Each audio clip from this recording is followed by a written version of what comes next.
she indicated a couple times that she's read the whole book and things like that. Towards the end of the interview, she indicated that I know right from wrong. I read the book from cover to cover. Do you recall her saying something to that? Yes.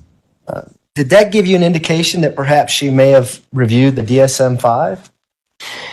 I had wondered, but I don't know if she did.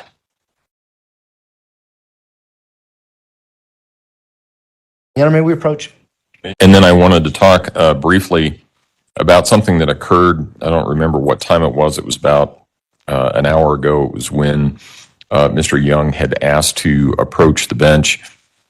This was after Ms. Stauch had responded no quite loudly in response to a question that was asked of Dr. Torres.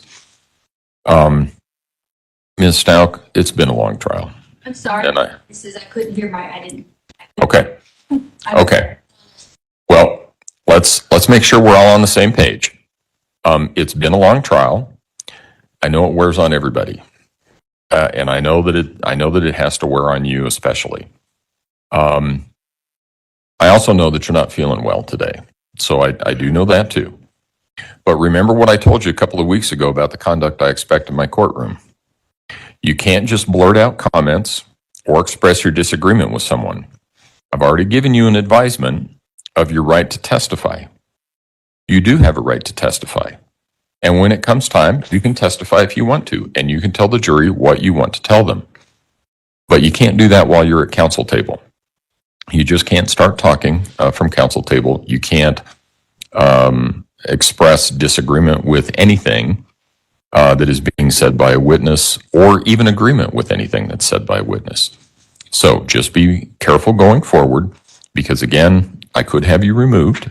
That's not in your best interest. It's not in your lawyer's best interest, but it can occur. So just remember that, and I'll leave it at that. Is there anything else that we need to take up at this point in time, prosecution? No, Your Honor, thank you. Defense? Yes, sir. Okay. All right, court will be in recess then. Thank you. All rise.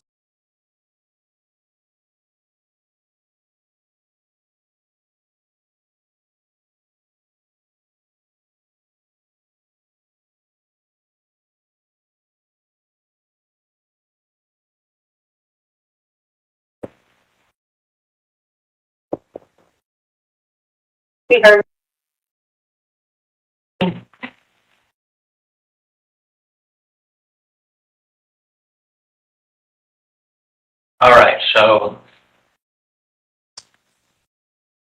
this may be the most difficult part of the day. To talk to us about what happened on the day of the event. Maybe things leading up to it.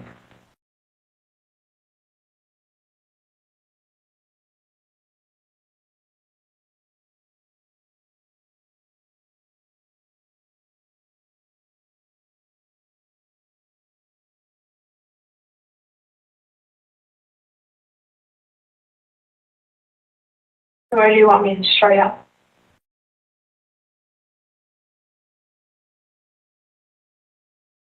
Well, where do you think it begins?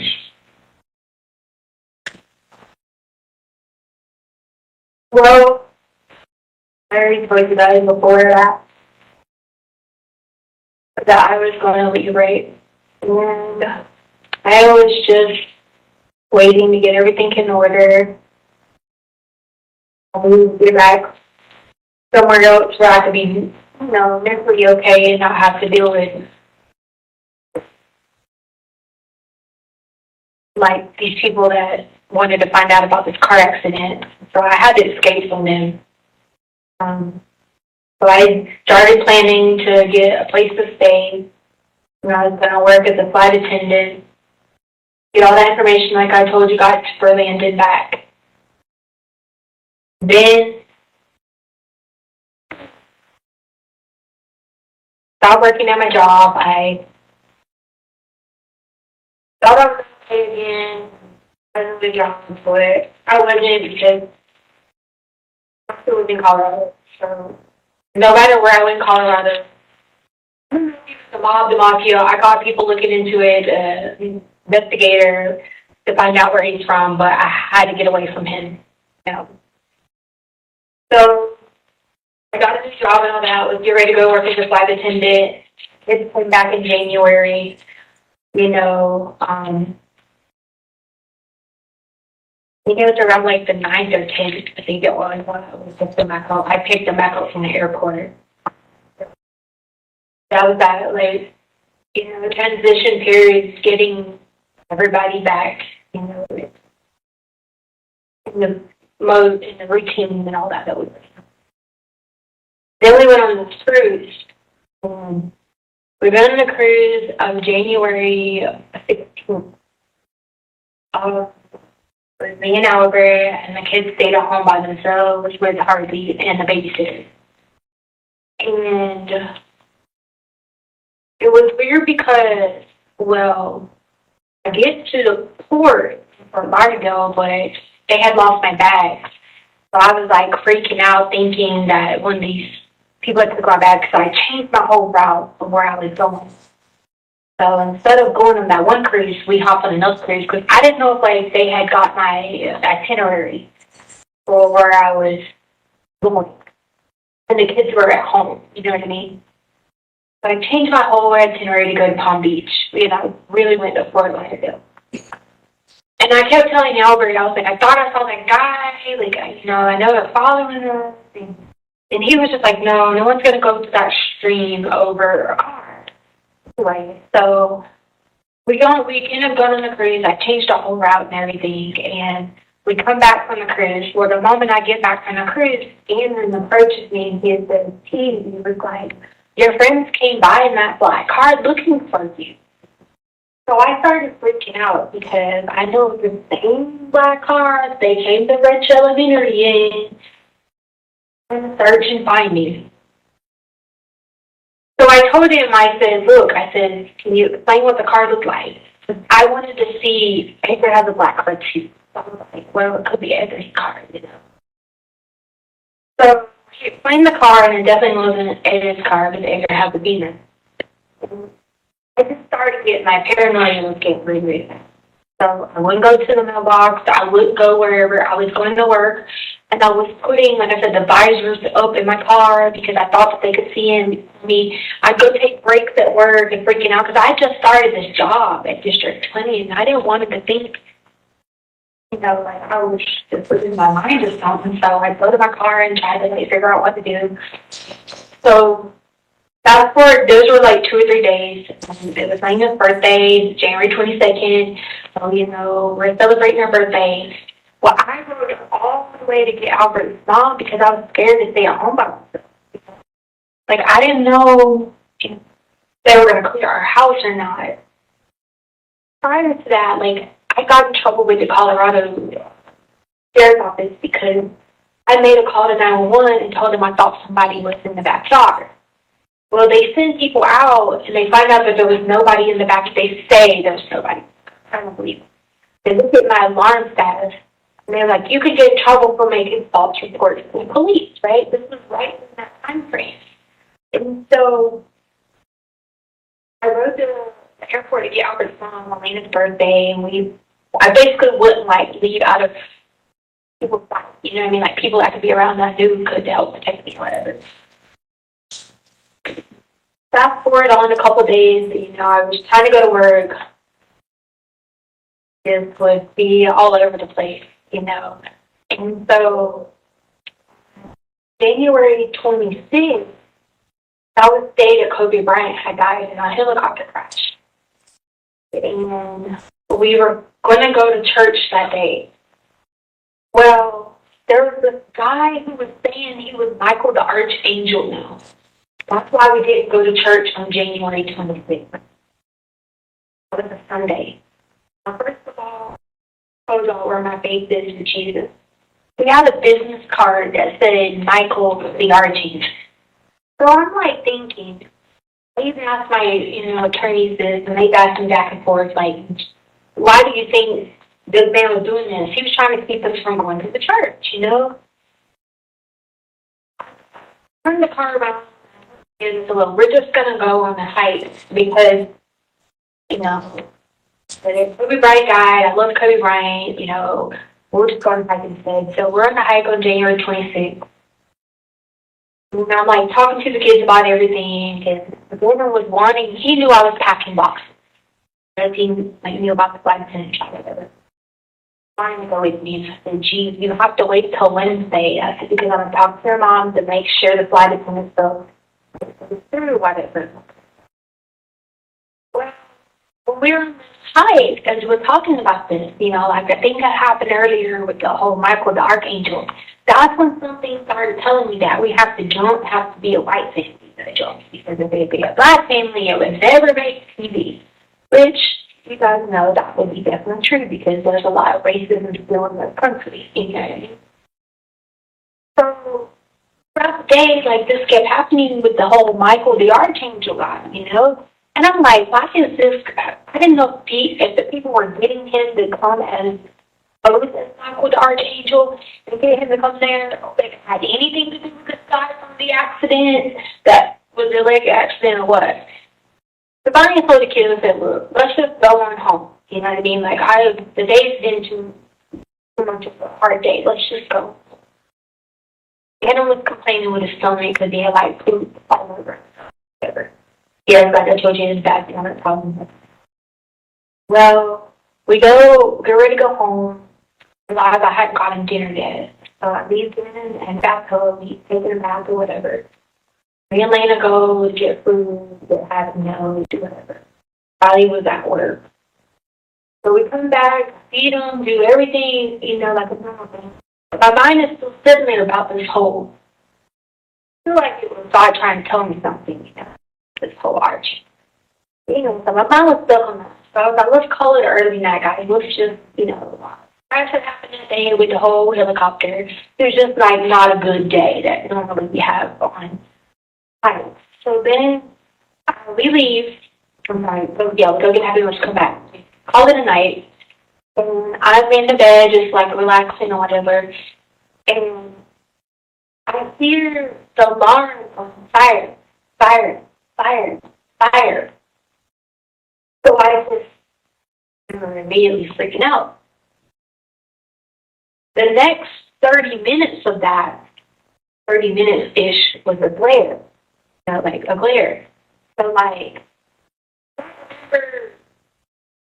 where I went, like, I went into protection. And I got the dogs, Lena, and took her outside because they were the first people I saw upstairs, you know what I mean? So I was thinking, get the safe people out first, you know? But I come back and get ready to run down the stairs to go back to get G, and I had socks on. So I slipped down the whole stairway or whatever. That's how my blood gets on the baseboard. I bust my head against the baseboard because I was running so fast down the stairs to get down to where I see smoke at this point. As soon as I see the smoke, I go into panic mode, like, I was like having flashbacks of, you know, like all the fires I've experienced. I went back upstairs, went back out the front door again, and then realized Shannon's downstairs. Go back downstairs. And then I went back down the stairs again, and Shannon's on the sofa, and the fire is around the sofa. So I reach over to grab him, and when I do, he was like wrapped in the covers. So I grabbed the covers, I pulled the covers, and when we both go back on the fire, the last part of that was just being down on the fire. I didn't remember anything again until we were in the truck, but all of us were safe in the truck. So, like, I don't remember running out at that point in time. I know that I did because the alarm doorbell camera showed that we run out the house. But I don't know if I just, like, disassociated there, if it was just so traumatic. I don't know what happened from the time we went down in the fire to going out to the car, except by doorbell, like, the cameras and stuff. So they have camera footage. I go out, we get in the car, and I just pull off. Because again, me, I'm a runner. That was it, to just run away. He's hysterical, Lane is hysterical. I'm trying to figure out what is going on. Is the house burnt down? Do we have a house to live in? You have to remember, for me, a fire is this size, and it's huge to me. So I go back to this house because there's this fire.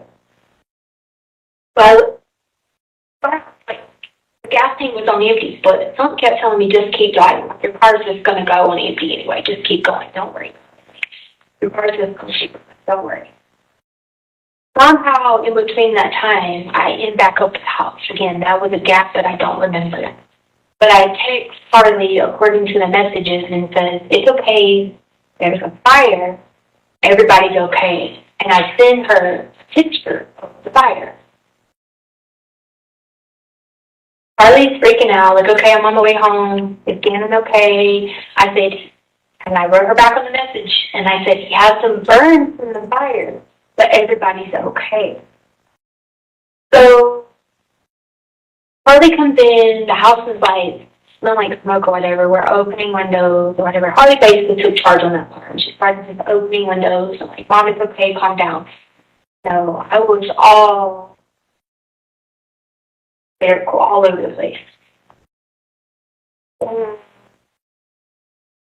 they all wanted to, like, everybody just be together, because to me, all I could keep thinking about was, if I couldn't have got to Gannon, he'd have, like, burned up on the fire, you know what I mean? So I was just all over the place. Well, we all just decided to lay on the sofa together. That was on January 26th. So we're all just laying on the sofa together, just trying to, like, figure out the plan. Like I said, it's okay. I said, I'll have one of my friends. He goes by the name Guam. I'm not going to give his real name. I was like, I'll have one of my friends Guam to get somebody to come over and fix it. Not going to be a big deal or whatever. And then that's where this whole, like, video goes on. And then about the fire, why did he set it, whatever. I remember I told you earlier, I recorded everything. I wanted to have that too, I didn't know how it started. I was upstairs when it started.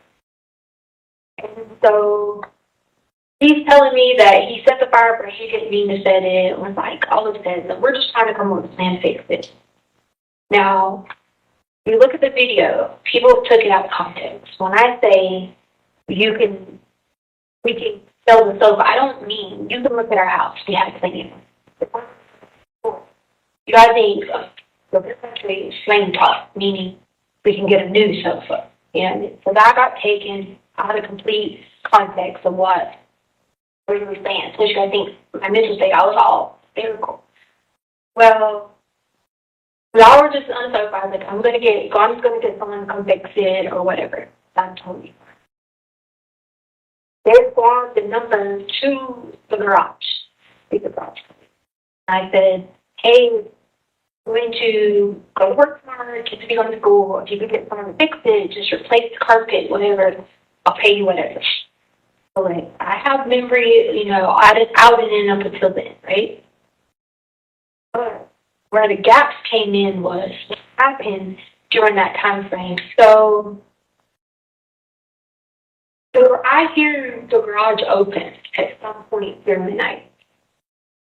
I don't know if I was having a nightmare, or I don't know if the garage was really opening. I don't really know because I was so heightened about this fire. So I kept going through the house thinking that there was someone in the house. And I kept swearing up down that the freaking garage kept coming open. I'd open the door to the garage, nothing. I didn't see the garage being moved or anything. Again, I don't know.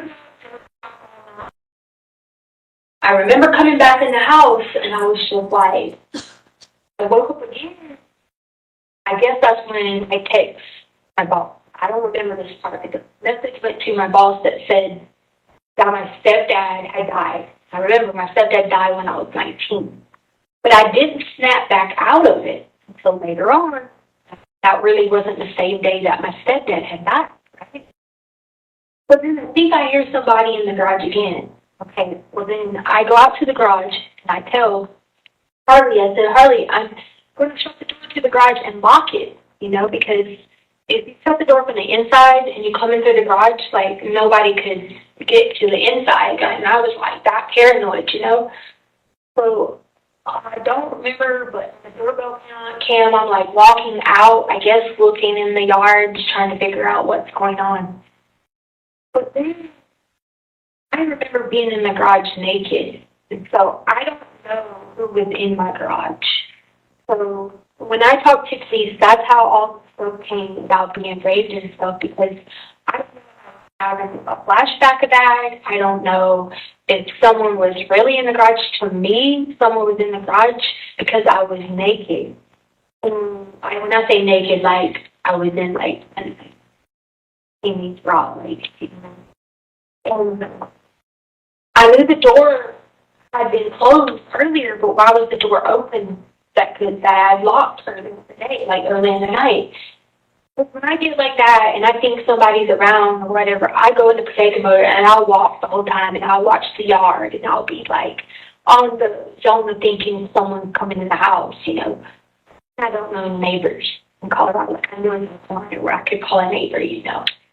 And so the next thing I remember is Lena coming back in to brush her hair, which would have been 2 or 3 hours later, okay?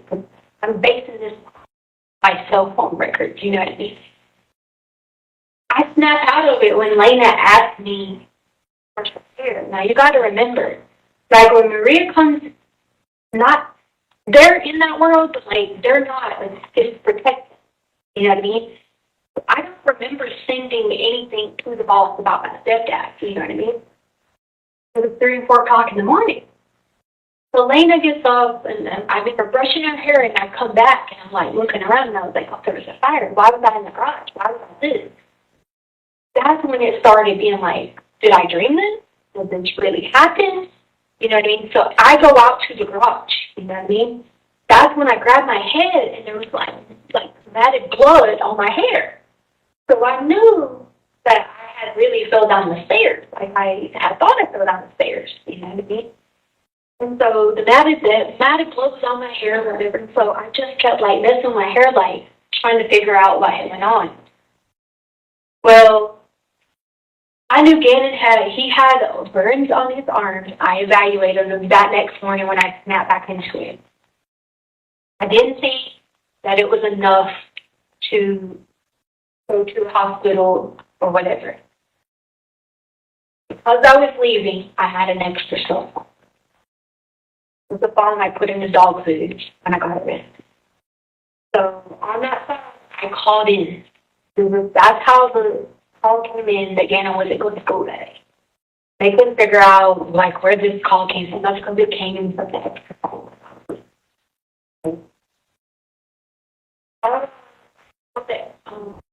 Told him that Gannon told me he still was doing it. He's upset. He doesn't want to smell around the kids when he has this accident. So we stayed out for the day. I realized on my phone that I had sent that message to the boss, and I was just like, what is going on? Like, I didn't remember sending it, but I don't know why was I thinking about my stepdad, what was going on, and I kept having these, at this point now, it became flashbacks in the garage.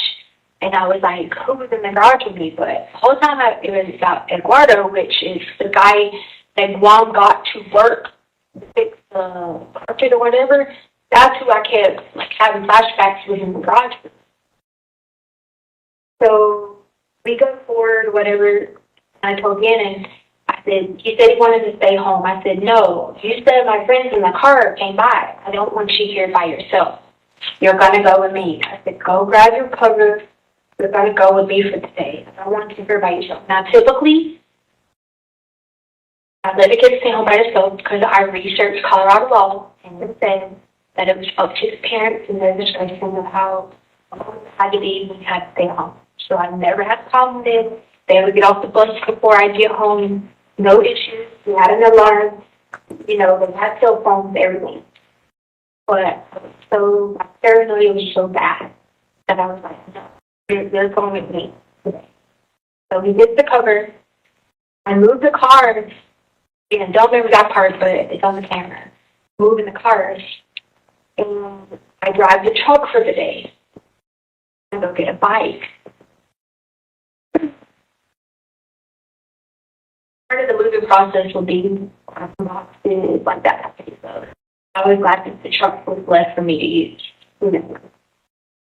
So, me and him get in the car. I think it says around like, no, before we get to 10 o'clock. Albert never writes us back at all that night about anything. So the next morning. And he's like, oh my God, you're fired, right?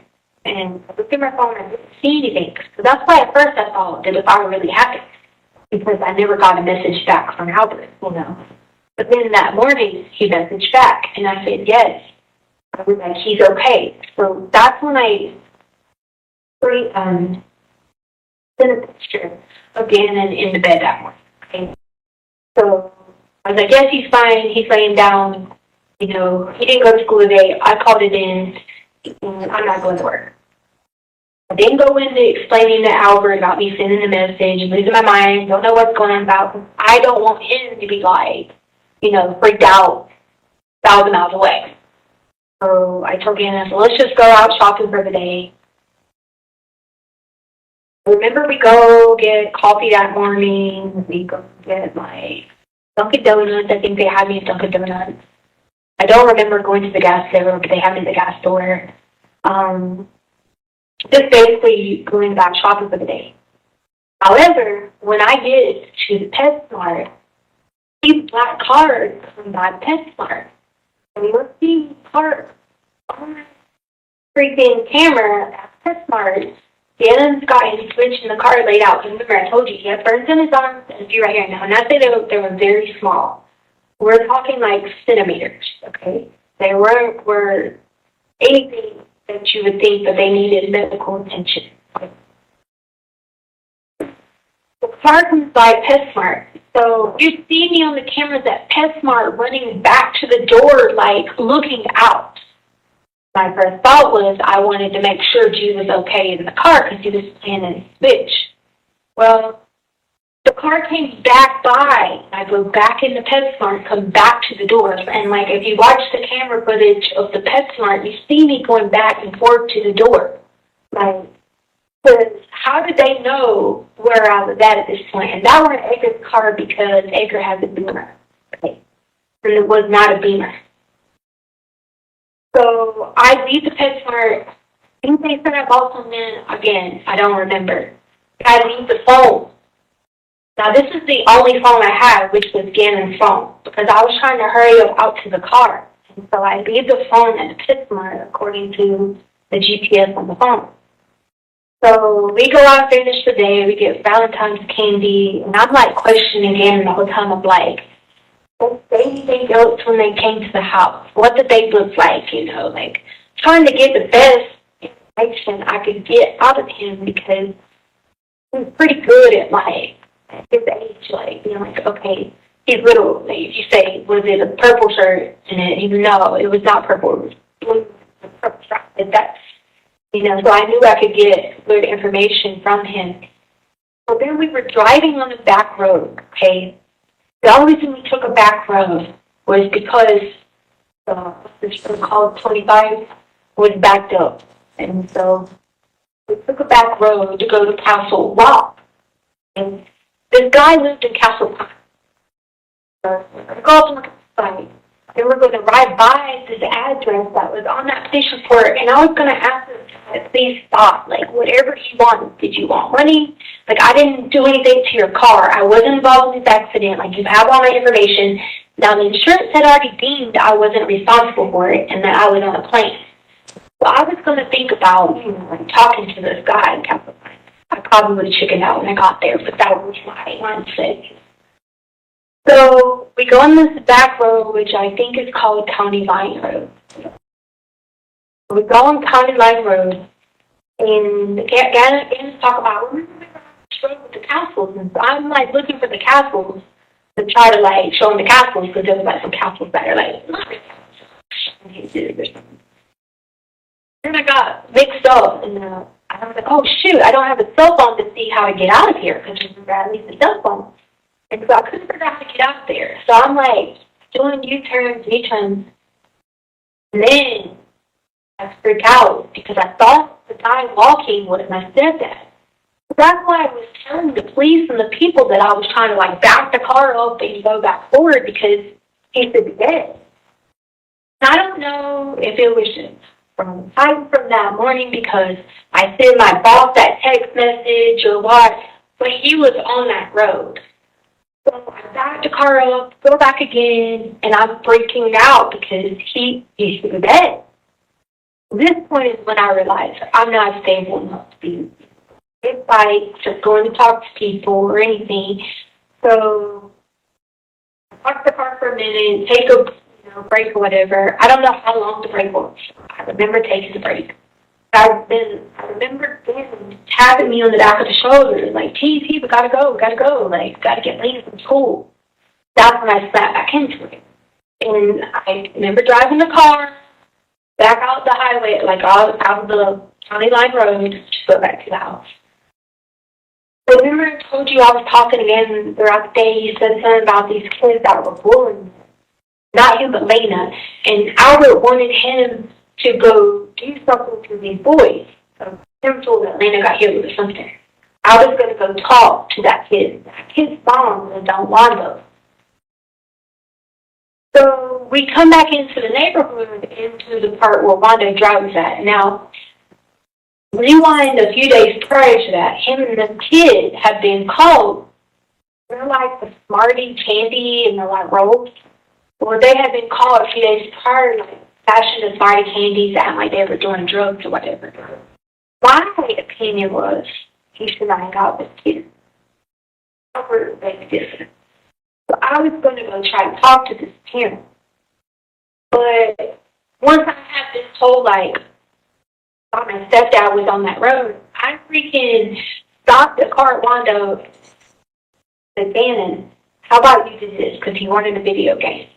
I said, why don't you go to the mailbox, get the mail, and do your lap, and I will buy you that $60 game you wanted. I think they know we have been shopping, and I only bought him a $20. So I told you I'd do points, and I was like, give you points to give you the $60 game. So go to the mailbox and do your laps or whatever. So I don't know if Gannon got back in the car with me then or Gannon walked back to the house then, but we ended up back at the house on January 27th. So if you see the videos, you see me like pull in, drive back, do all this stuff. I don't remember all that. I don't know if I still thought that I was trying to like, what was going on with stepdad. I just remember I went in the house and I just sit down and was like, this is crazy. You know what I mean? The alarm says I kept going to the back door and all over the house and like the up, down, and around, and whatever. Well, what threw me off was when I got back to the house, right? The alarm showed there was motion in the house, but there couldn't have been because I set the alarm before I left, but I put it on alarm stay. Because the dogs are in the house, people would say that could have been what triggered the alarm. No, our dogs are in crazy. That's not what triggered the alarm. Couldn't have been. And so I ran downstairs thinking, okay, well, maybe Guam had Eduardo come over here and fix this, carpet or whatever. So I ran downstairs, whatever. At some point in time, like I said, I don't remember getting walked back from the box and drove back with me. But he then comes back into the house. Said he's going to go play on the game. And I said, did you do your laps? And I remember us having that conversation. Then I go back upstairs to work out. What the police have about January 27th is absolutely not true because it's January 28th. Okay? So the day goes on through that. Right? Everything happens. I don't know where Gannon's at. I called the police. All that was going on. Everything that happened on that time was going on. They put me in our house with, I think it was like a 15, 20 body cams. You can clearly see, and I've watched these body cams until I've made myself sick, that you can see these body cams come in and nothing is out of order. Nothing has happened. Nothing is wrong at all.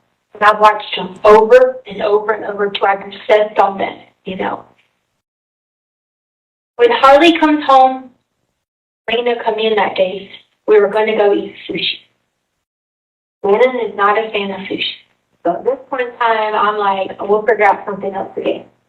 Lena usually is home by the time that if the sun's not down, it'd be 6 o'clock. But it was raining. So we get in the car, they have us on the car raining, like leaving in the rain. So right there across the street, ask this neighbor if we've seen him. No, you haven't seen him. So we pull back up. I start freaking out. I'm pacing the house, I'm doing this, I'm doing that. Because I'm like, he's doing this flipping hiding challenge. Now, reverse back to this hiding challenge. They have a YouTube channel. YouTube channel, their mom and stepdad made, and like if you find their YouTube videos, Cool Kids Tube is their YouTube channel. They would do these hiding challenges where like Elena would be in the box, and they would pretend like they were getting shipped all these places. We went over the rules with it, me and the mom. Nothing we thought was bad about the kids want to do YouTube videos. Flashback to them. So I said, he's doing this hiding challenge. So at first, police were talking to me. I'm just sitting there like, man, he said, do you want, and I know this is going to fall in the video, do you want me to check the house? And I said, yes. Because I knew the hiding challenge police had trained. You can't tell me this many police came in the house and didn't find him. You can't tell me that. That's because it was not true. So they did all this, whatever. The night goes on. Robert calls me back, and I'm a wreck at this point. I'm telling him about this craziness, and I'm telling him about the garage. It's all over the place. All the stories, it kind of like started like throughout the day. It was convoluted. Rain was all over the place. And I'm going back and forth like this, and the fire. So he sends the officer back to check on me. According to the report, the officer comes back to check on me, and at this point is when I got scared. At this point, I know Gannon enough to know when his meds wears off, he's going to eat everything. At this point in time, we haven't even eaten dinner. I haven't even fed the kids. We never even made it to our dinner trip. So that's when I became really, really, really worried. All of us are in the house. And we're like, they went on different searches, whatever. I stayed at the house to make sure of anything, you know, if anyone called, if anyone done anything.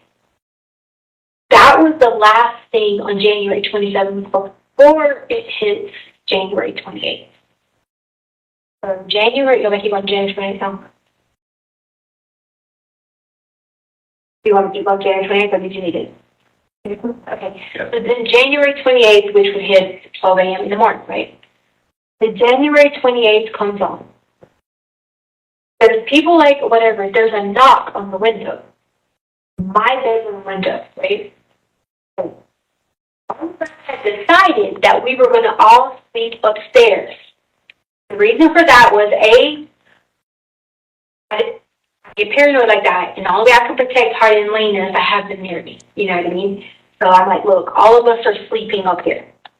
We're going to all be up here. I knew I wasn't going to get much sleep, but for the kids, they were going to sleep upstairs. I dozed off for a minute. There's a knock at the door, being at the window. So the knock at the window happens, and I literally go to the window, but I don't see anybody. I remember getting in the car, driving out, because maybe that was Canaan, maybe it was.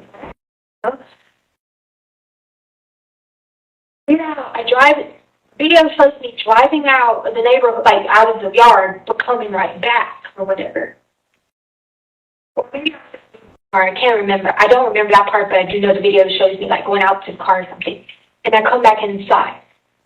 I keep hearing the same loud noise, and so I'm laid out like this, hearing the same loud noise, and I know Edgar was on his way back over. Edgar wasn't going to be there when the police was there. Because he didn't want any problems or whatever. He was like, I'm going to just go out and look. What does the black car look like? I knew Edgar was going to be on his way back over that morning because they were going to help me move all the stuff to Florida. That was his whole plan, to show back up that morning anyway, not even knowing what had, like, that Gannon was missing. So Edgar was coming back for that morning anyway. So I thought Edgar was getting there early or whatever. But I didn't see him out there outside. When I laid on the sofa like this, heard it again, I forgot. At this point, I think someone's in the house. Now, I didn't have my handgun on me because when the police came earlier, if you look at the footage, they had my handgun was in the car. They searched the car, searched everything on the body cams, and this is what we came up with between me and like putting details together. My team, my handgun was in my car because it was on the video. So I don't know if I let Edgar in the house through the back door or if he came in through the garage. But I kept telling him I keep hearing someone in the house, and he was like, no, you're just paranoid, you're just afraid, you don't know where Gannon's at. So again, me, Edgar, Angelica, that's Edgar's family, and Lena were all in the house. Harley, Lena, I think Angelica was laying down, and Ty was on his way back. Ty goes to school in Florida. Ty was on his way back here. Whenever that noise again, I realized my handgun is in the car. I said I never drove my car, it was in the car all day. Me and Edgar jump up, okay? I hear it, and I start going down the stairs slowly, and I run back up the stairs. And I was like, downstairs. Now, I don't know who's downstairs, what's going on. I don't even know if anyone's in the house or if it's just the people looking or what's going on. When we go back down the stairs, Edgar has the other handgun on him. Crossing over the front stairwell is someone in it looks like a cape, okay?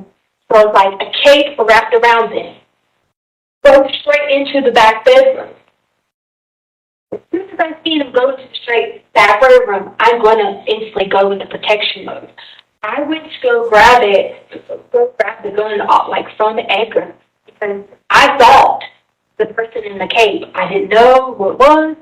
It happened with the whole Michael, the archangel, the whole thing that happened with my stepdad, and when I grabbed it from him, the gun hits me and then hits the person in the cape. At the time, I didn't know who the person in the cape was. Paul, standing on top of the bed. I didn't know at the time it was standing on top of the bed until later on when I sat down with my attorneys and we put it together and realized it.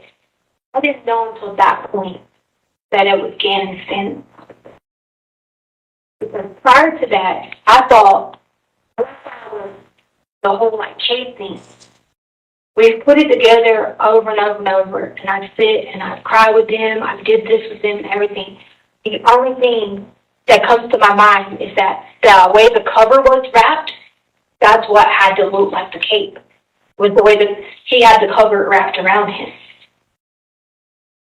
They can think what they want, whatever about me. I never would purposely hurt Gannon or hurt anyone that I would have thought it would have been Gannon. Never in a million years, okay? Never. I have these kids all over the country. If I was going to do something like that, it would be somewhere in another country. Come on, people want to kill people doing it because they want to take someone's life. That's not what happened. They paint me as this monster, and I did all these crazy things. I never once knew it was Gannon. I, in fact, didn't even know it was Gannon until later on. The reason I didn't is because Lena, I guess the noise woke Lena up. If you read the report, Lena told you that she helped carry Gannon's body. That report in her interview, she says on that Gannon's body's not moving. That's because she was there and she helped carry Gannon's body to the car. I couldn't get him up the stairs. I didn't even know it was Gannon at that time until I moved the cover. I lose it. I am all over the place, screaming, crying. That's how Lena hears me. Lena's helped me. Now, Harley's still asleep. She hasn't woke up to any of this. Harley's a hard sleeper. Lena helps me tote Gannon up the stairs. I'm throwing up, like, blood, the side of him. Like, I literally don't, Gannon is still alive. Gannon is barely talking. Okay? We try to get him up steps, which we did. We take him up steps. I'm like, all over the place. We get out the garage to go to the car. And I blink out. Because at this point, I think I was in complete and utter shock. And I know I'm throwing up because I see all this later. So when I tell you I know I'm doing something, I sit back and written a timeline and looked at every piece of evidence, figured, this out, because I was just on it. I remember being in the car on the passenger side, and we were taking Gannon to the hospital. But I was on the passenger side, okay? Now my leg's bleeding, which, if you look at the footage from the hospital, you can see where I got hit with a bullet, okay? But my leg's bleeding. And that's probably why there was a little bit of my blood on the car. I don't know at this point. I don't know if she went back in the regular party. I don't know anything because I remember waking back up in the car and being like, there's no palm trees. Now, you say, what is palm trees? In South Carolina, when you go to the hospital and there's palm trees, it's on the Grand Strand. That's why it's called Grand Strand. The beach, and then there's palm trees. I didn't see any palm trees when we were in the car, so I didn't think I was on the right road. But I was in the passenger seat, not in the driver's seat. Next thing I know, when I wake back up, I hear a loud noise, like a howling noise. Like, a loud noise. And it reminds me of, like, when my grandpa died, and he made, like, this noise. That was the noise I heard when I wake back up and I'm in the garage, in the car. Now, we look at camera footage, and my car does go out. 5 minutes. So leave the neighborhood. So what we put together is that it must have been when I went out in the car hearing the noise, that must have been when Gavin took his last breath, and I was still out of it. Go back in and park the car. Or come back to until Lena must have came back outside to the car. And Lena's asking what's going on, what's everything. I go in the house.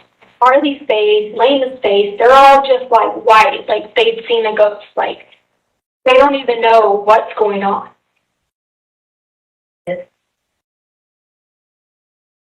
Police, like the whole world. As if this ain't really going on. Like, there is no way this happened. Like, there's nothing wrong, y'all. Everything's fine. He's going to be fine. He's going to be home. That's when I started going through, like, all the motions of, going to go get this person. Because to me, it wasn't really going on. Like, this was, you can't even compare this to a nightmare. To have gone through that. You can't compare it to a nightmare. That is far from a nightmare. And to know that he was speaking to me and Lena as we were trying to take him off the stairwell. And then it was like none of it was real. So I just started going into different personality of like, this ain't really going on. We got to find him. I don't know what to do. You know what I mean? I guess somehow I go on to the airport. I don't remember any of that, but I'm on footage going on to the airport. I'm on footage just talking to people and saying, like, we're going to find him. Like, I don't really, like, remember that vividly. But I know I did it because I've seen it. I'm not going to lie and say I didn't do it because it was there. It's like me talking to people, me doing it. I got just disassociated, and I was like, this is not real. That there is no way this happened. So, Edgar, or another male, is a family member, and I'm not going to say their name. Somehow during this mix, when I was like going crazy trying to get to go get Albert, and I was screaming at everybody, talking like, it's an accident, it's an accident. I think they have one of the things reports where I was like, I didn't ever know it was Gannon, because I really didn't. It was someone that came. The reason he was taller was because the bed was sitting, like, you think a twin bed. He was standing on the bed. So, to me, or to whoever I was, thought that was a person in a cape. That's the only reason at all that the gun would have went off. That is the only reason. And, like, I played this back, like I said, 50 million times in my head, like, was I in the right mind to turn the light switch on? No. My mind was in the protective mode. Because he wasn't there. The police was there. He wasn't there. Where was he at? Like, this was somebody in the house. It was probably someone trying to molest him. It was probably someone trying to hurt one of us. Add that into what I was already going through with my stepdad earlier in the day. Maria could have thought it was my stepdad. He could have thought it was anyone who was trying to hurt anyone else in the house. She's going to protect. That part of me goes in protection mode to protect everyone else about me. So there was never a moment. There's no murder. There's no hurt. There's no intent. Look, I had everything I wanted in my life. Career, this, that, you name it. There was no reason to hurt anyone in my home. I gained absolutely nothing out of hurting a child. But if you negativity, shit, crazy as an evil heaven, I took care of this kid since he was 1. So, like, go through that. I had to carry him upstairs as he was dying. I could never in a million years tell anybody what it was like. I was not okay. I was not okay before because I felt or now with someone in a cape. Like, how do you even explain that again, small, that you think it's someone in a cape? You can't. But then what happened after was even worse because I never even moved again. Not going to incriminate anyone, the male person was not going to do that. Because it wasn't any intent there to harm anybody. There was no intent for anything. I went crazy thinking I could raise him in the bed. I was driving him around the Burger King, trying to get him Happy Meals. I freaking took him back to GameStop to get that $60 game that I told you about that I told him to get earlier. That's how freaking crazy I was going. But I was like, he's going to wake up. I don't know if y'all know Andrew Womack. I tried to find Andrew Womack's house. But he brought his son back from the dead from 5 hours at Memorial. And I grew up watching the Daily Gospel. And Andrew Womack, so I just kept thinking, like, God gives people powers to bring it back. And like, this is not supposed to be happening. All you not even believing this is even happening. That's how my mind shifts. The older male person finally at some point told my mom that I had completely lost it. Because I told you my mom came out here. My mom, brother, they were all like, you have lost it. You can't bring somebody back from the dead. They already do, but they weren't going to, involve themselves in it. Like, you are going crazy. You need to go to a hospital. I didn't have anything to do with body being moved. I really kept saying he has to get back to China. That's where his grandma and grandpa have a farm, and that's where he was there. It was like, the person left me, couldn't carry him anymore, and the whole thing was to be buried in South Carolina. It wasn't to be like, something else. That was the whole intent. I was not well enough to get in there. That's why the male person is the person who tampered with evidence and who tampered with the body. That was not me. I'm not going to sit here and tell you that. didn't know it was him and fired a weapon and did do this part. I'm telling you.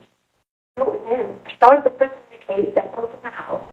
And the freaking, you think about a cape. What if cobalt colors are on a cape? Red, black. What do I think about? What was going on in my mind during the day for my stepdad? If someone was trying to molest him, if someone was hurting these kids, just going through my brain. Or I never, like, I didn't even have my own handgun on me. I don't even like guns. I can't even shoot a gun. Not even me. Maria can shoot a gun. I can't shoot a gun. So, like, yeah.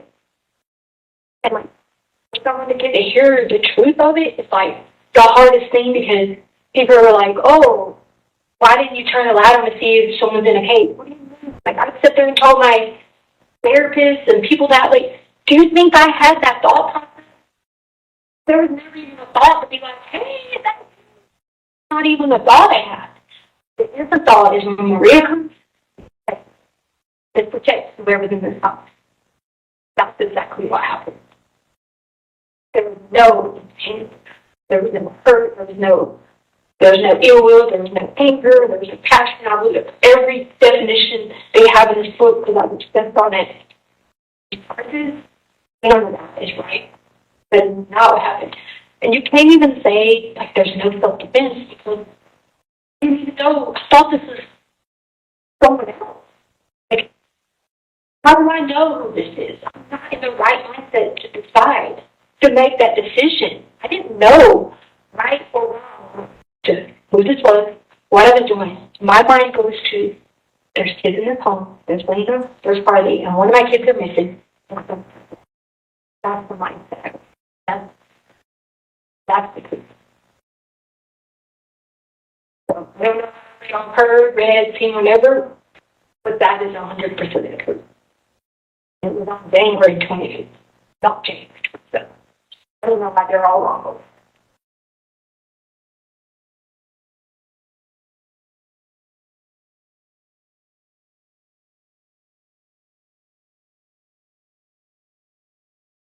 And so you don't know how body ended up in Florida. Am I correct? No, so, okay. So leaving police came, they helped me pack. So, because people were going crazy in the neighborhood, they were like, threatening to kill me, like all this. So the police allowed me to leave. They came and helped me pack. There's body cam footage of them packing the van up with my clothing and the police are there. They allowed me to leave. Okay? I'm still in that mindset of like, I don't know what, like, this can't be going on. This is worse than a nightmare. This, in my mind, it kept being like, I'm going to wake up and this is just one of these bad dreams. Like, that's how it's been. Like, this is not happening. Like, there's got to be some camera pops out any moment for some show or something. I don't want to call it denial. It was more so of like, it was not reality. That was not one. So they helped me load the car up. There was another male person who, again, I'm not going to say their name because at the end of the day, they're still my family. He was trying to protect me and was like, you need to stop. You need help. Like, you've lost your mind. He was trying to protect me. I'm trying to protect him. I just kept saying, I'm going to Florida, and I'm going to drop my stuff off, and then I'm going to go to South Carolina, because I knew that's where LaRonda and Mac lived. And I just kept yelling at them, LaRonda and Mac live there. I got to go talk to them. And I know this only through their interviews, what they've said to my people. I just kept yelling, got to get to LaRonda and Mac. Somewhere in my brain, I guess it recognized LaRonda Mac or, my parents, his mom, dad. And like, oh, those are the only people that ever helped me. So, like, one part of my brain was, like, just kept that I got to talk to them, I got to talk to them, I got to talk to them, So, I get in the car. I don't remember really driving. Like, they have me on stores where I go into stores to buy stuff, and I swear on my breath, I don't even remember going to these stores. I just drive. I'm not even a driver. I ride on planes. So for me to even be in a car that long, that's how much I was out of this world. And then at some point in time, I'm supposed to like meet them, and they call me and they're like, "You're losing your mind. We're not going any further. We're not going to South Carolina." I could not get Daniel up, carry him, because my mindset kept saying, "I'm taking him to South Carolina, to his grandparents' farm, so he can have a proper burial." Because if he would have been buried, like if Robert would have had control of it in Colorado, he would have never like let mom be involved in anything. You know what I'm saying? So like I just kept saying, "Let's go to LaRonda and Max. They can make a good decision. If they don't know what to do, they can help me bring you back to life." That's when the mill person intervened and kept saying, "You're losing your mind. You can't bring somebody back from the dead." And I have to protect them too, because I'm not going to go out saying their name. Common sense, you can put two and two together, the mill figures that were here, but you never hear it out of my mouth. At the end of the day, still. And he was just trying to like figure out why I was going crazy, and help me at the same time figure out like this is really reality, what's going on. But that was the only reason he ended up in Florida, because when they left me, he never wrote. Like his body was never with me. His body was never in the car. They pulled the whole van apart and seen that there was no DNA evidence at all. And then he was never in the van that I drove on myself. Never. Ever. It wasn't until I get to Florida and I'm trying to be telling everybody, like, we have to bring you back to life, LaRonda can help. Those individuals who flew on an airplane and went to Florida after they got off the airplane, listen, I could not pick Ben up to carry him anymore. That is the only reason. Or else, I don't know. My investigators have asked me, what was your plan? Was you just going to pull up at the farm in South Carolina?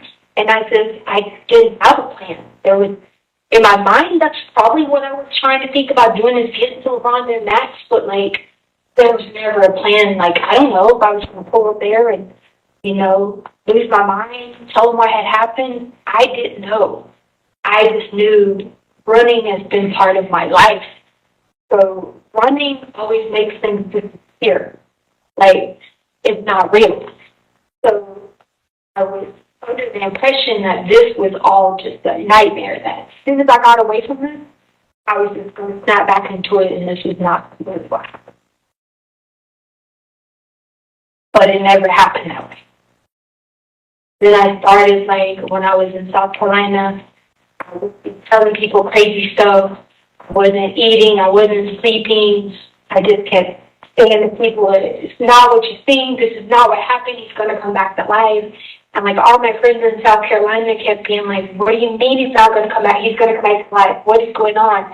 And I know by this point, I'm no medical professional. But I know for a fact that I was in a form of psychosis. Because I never in my life have been through hallucinations. I never in my life have been through the things I was going through to explain that. To think that there was a person in the cave. To think that this person was harming somebody. Never had been that hype. And it caused me the ruining. It's not about me, it's Landon's life. Luna's life, Harley's life, like, I don't know. One decision that wasn't even right. Every single day. So yeah, to me, sometimes I do check in all reality, they're like, this ain't real, be back. And with all my heart, I took care of him. Oh, literally gave him enema. Freaking took him to school, did schoolwork, did everything. What? Oh, God. If anything, we didn't let God. You know? But I got weight loss 2 years. Very simple. Then people make up these things about stab marks. It's not stab marks. Those were from the fire. I've looked at the autopsy report to the point that I've memorized it. They say like 1.2 centimeters, 1.4. We're talking centimeters. That's from the fire.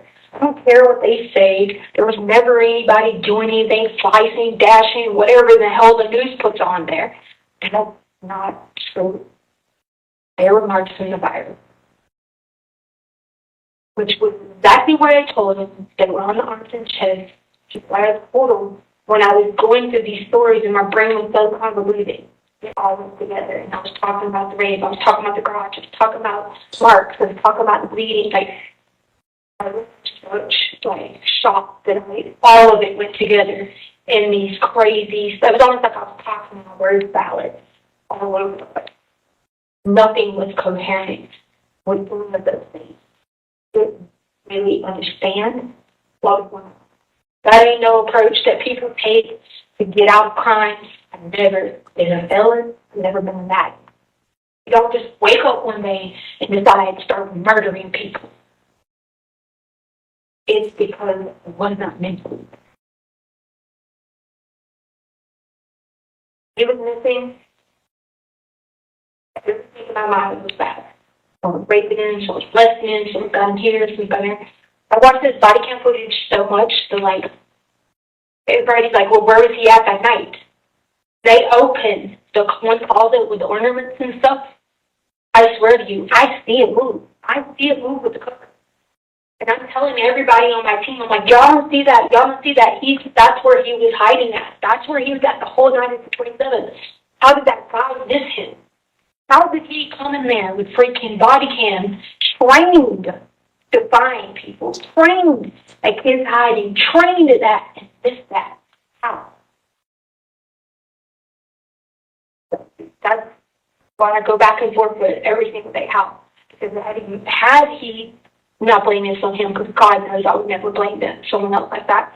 Had he done that, the outcome probably be different. Yeah, absolutely. How am I supposed to know that it's not some person in the house getting ready to take another kid, hurt me, hurt her? Does that real things like that? She doesn't think rational. She doesn't think let's do this the right way. She thinks I'm about to hurt anybody that's about to hurt the people I love. Wow.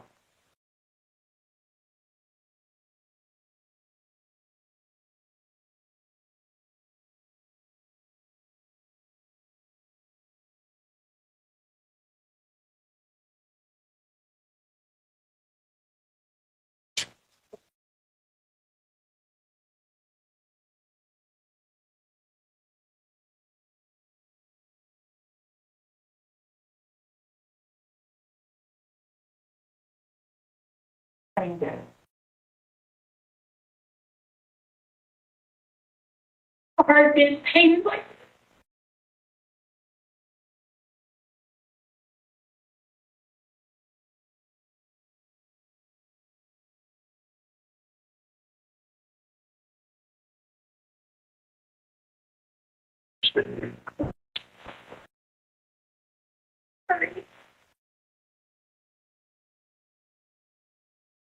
you just don't know how bad I just do want to sit down with Landon.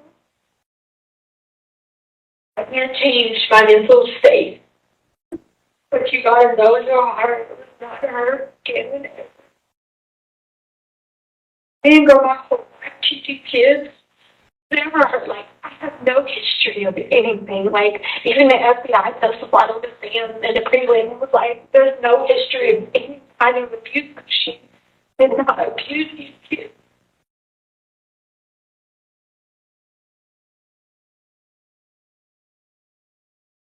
They said, like, because I was the one that always came to rescue them for everything. And now I don't even get to, like, even tell Lena goodbye. I don't get to say anything. And they have to, she has to think that the world thinks I hurt her brother. Like, come on. Like, oh,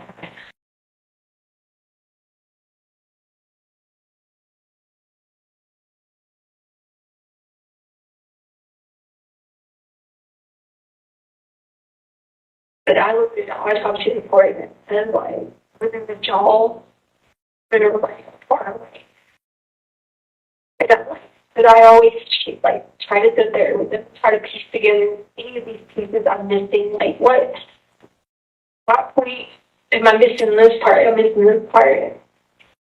Everything is, like, the evidence all consistent. Like, you're gonna get, listen, if you're gonna kill somebody, you don't shoot them in the jaw.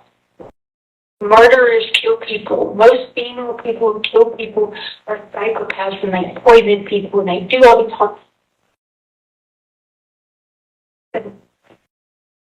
Not even knowing it's them, and they hit them in the jaw. And they painted as this murderer. Just listen, for like some children, like, come on. Never had a scratch on their body, ever in their life, ever. So this is happening. And try to get these people to like understand that is the hardest thing ever, because had I not, maybe if I hadn't been going through it, I was going through the day thinking my stepdad was still alive. Maybe like trying to replay everything. Maybe if like I wasn't worried about these people and I let him stay home that day. You know, maybe he wouldn't have left, because I thought the whole car situation, people trying to follow me from the stupid car accident thing, like, and I tried thinking that might have switched, that might have kept me from being at the state I was in.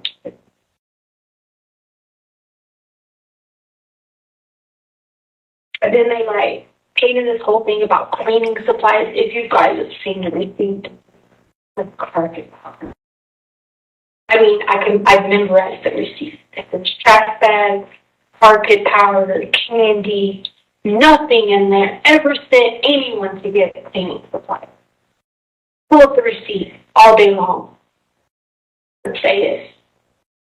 It's not true. Right?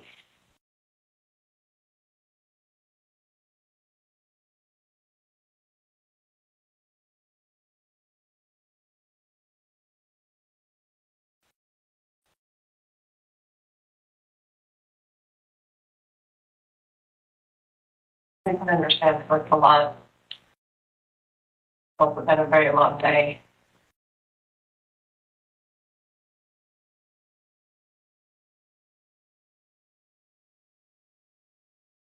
We'll probably be stopping here at this point in time.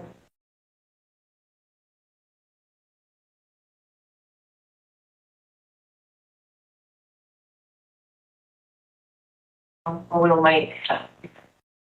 And all of them.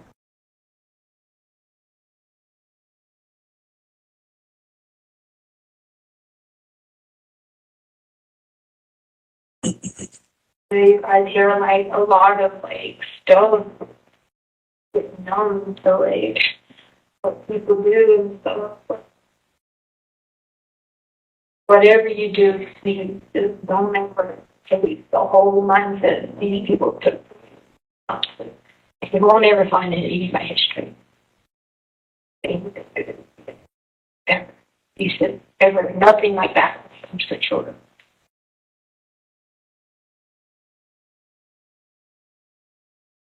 I do appreciate you all for that.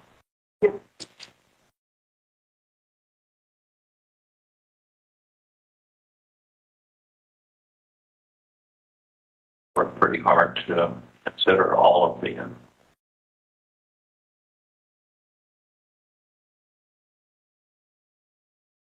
Remember, you say a lot, but I don't deserve this.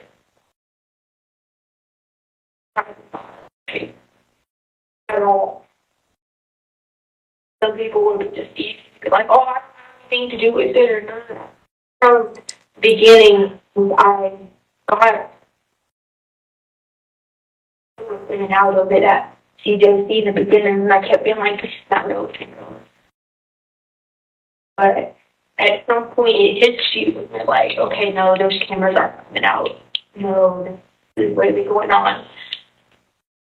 And people just got to see me, and they're like, wait a minute, something right. Like, you are like, always follow rules. You don't do this, you don't do that. Like, just don't make any sense. And so, I know last time you guys know that they were like, I was part of the jail, but like, once they got to know that that's not who I am, things got easy. Like, they weren't, I say easy, but you know what I mean. Like, they didn't think of me like, of how this is. They started more and more being like, there's something we're missing, and always just like you just have no idea what is actually missing from it.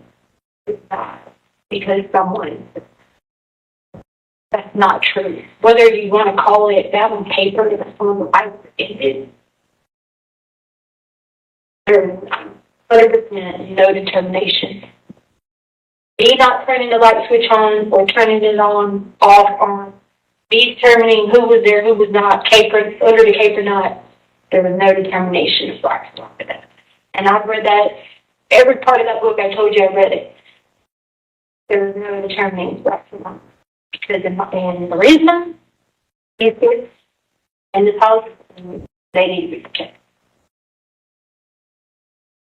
So that, like, whether he was alive that day or not alive that day, I still struggle with that. Like, I'll still get to jail, like, thinking he's there, having these nightmares, doing whatever, and I'm like, I don't even know when this will stop. Like, I didn't know where to ever stop. Like, he's dead in those things.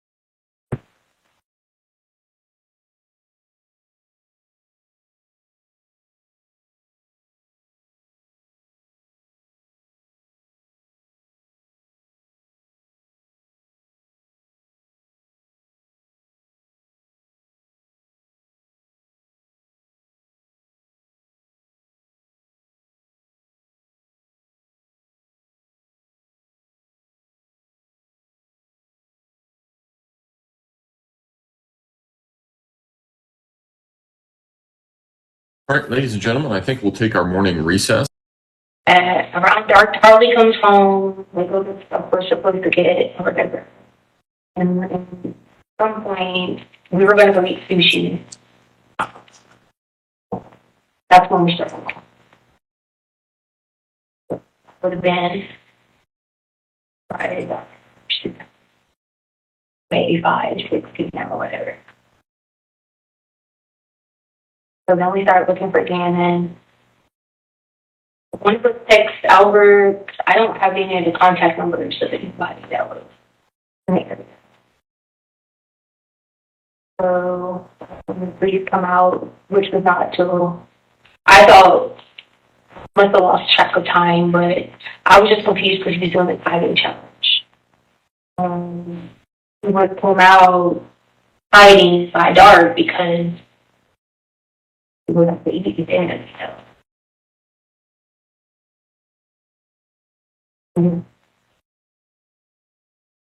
He just wasn't there, so I was just so confused. Like, I know him well enough to know he was going to be dinner.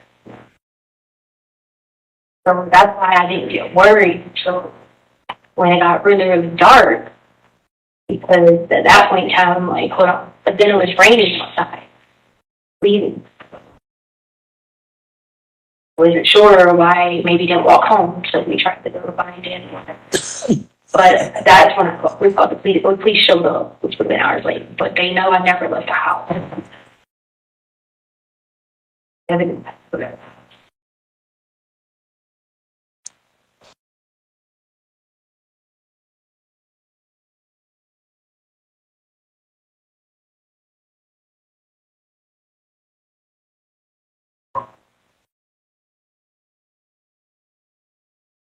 So the cops came out, looked around the house, they did interviews and all of it.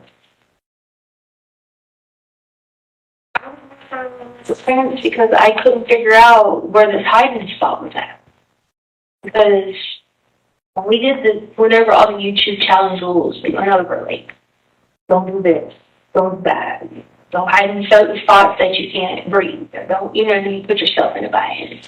And the kids have their own YouTube channel, so they did this when they went to their moms too. So. It almost felt like this wasn't really going on, because I'm like, okay, now how in the world did you hide? And the cops have came in here, They're looking for you. They're looking through the house. They went in the cars. They were like, we need to go. I go in the cars. I gave them permission to go through the house. So if anything out of order, they walked in every room. Anything out of order, anything here, anything there. Because nothing happened. Nothing's out of order. So that's when I just started being like, okay, now where's this hiding spot? I thought at the time maybe it was just like at a friend's house. And the only thing I know is that guy, had people going to that junior kid's house or whatever.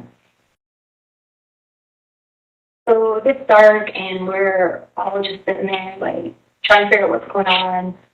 I was in a little bit of a shock because it wasn't, like, if this would have been Lena, like, who went to the person's house, those are strangers or whatever, then I'd have been like, it wasn't a shock to me. But it being Gannon going to a stranger's house, that was very shocking too. So I couldn't really figure out why. So he come back out to check on me because that's when I started panicking. Albert sends the police back to check on me. That was late night, like 11. So police come back to check on me, and I'm just in a panic at that point in time. And he's like, "Well, we're going to put people all around the house." There was like, and this had been going on hours of searching the house. We're all upstairs because I told Harley and Lena to sleep upstairs with me because I didn't want them downstairs. I wanted them in my side. But I remember going on the sofa. I don't know how long it was I was sitting on the sofa. I kept hearing knocking sounds. Well, if you ask for like the one footage of where my car just goes out the driveway and comes back in or whatever, that would have been around the time of the knocking sounds like what we did. That was our time when we did it. So I heard the knocking sounds and I kept trying to figure out was there someone at the door because I thought they were trying to, if I had walked out to the garage to leave at some point, but then if they'd have been knocking on my door, on my window, who would have known that was our bedroom window? Like, why were they trying to get me to go outside? I just kept going up and down the stairs, going in the room checking. One of the times I fell down the stairs, that's how my blood got on the stairs, because I would, like, hit my head with socks on running downstairs or whatever. That's how my blood got on the stairs or whatever. Kept hearing knocking, I kept going and searching, I kept asking girls if they hear that. Then Kai's dad came by. We're still coming during the night, like during the late night or whatever. At some point I remember laying back on the sofa and just kind of like dazing out for a while because honestly I thought this was all just like from the nightmare I was talking about. But then, hear the noise, I run down the stairs. I don't know exactly how. So my handgun was inside a car. I was already, like, earlier, like, is this your handgun? Yes, I told him, no, be careful, there's a handgun in the car, like, all that stuff. So, I don't know if he had my possession, I got possession of them. I don't know, at some point, somehow, I saw come across the vision down the stairs. It's like someone in the shadow. I seen a shadow running across. I ran back up the stairs, started freaking out, and then came down the stairs. There's the shadow. There's some moving object, body moving in the house or whatever. Then I didn't hear anything. I heard a loud noise when I was back upstairs. If you've seen the views of the house, there was top floor, bottom floor. So I was going up and down trying to figure out where these noises were coming from. So I heard the loud noise upstairs. And his room, was in my room. So when I was in my room, I heard it on the end. At some point in time, either I grabbed it from Edgar and it moved like someone in a cape, or he was there. I have. My stepdad used to wear these like. Are you familiar? If you're familiar with like the Native American culture, they wear these like regalia things. He had this whole red and black thing because Dad sure killed his mom, and it was like someone in red and black. I don't even know how quickly it happened. I just kept hearing Ecclesiastics 3:3 in my head. Ecclesiastics 3:3, Ecclesiastics 3:3. I'm still, like, you know. Because obviously, my stepdad, when he died, he got carried 602 feet on the car. He got hit and died. My son's ran off the road. I'm sure it was fast. But that was just what I kept saying. My head make it fast. Ecclesiastes 3:3.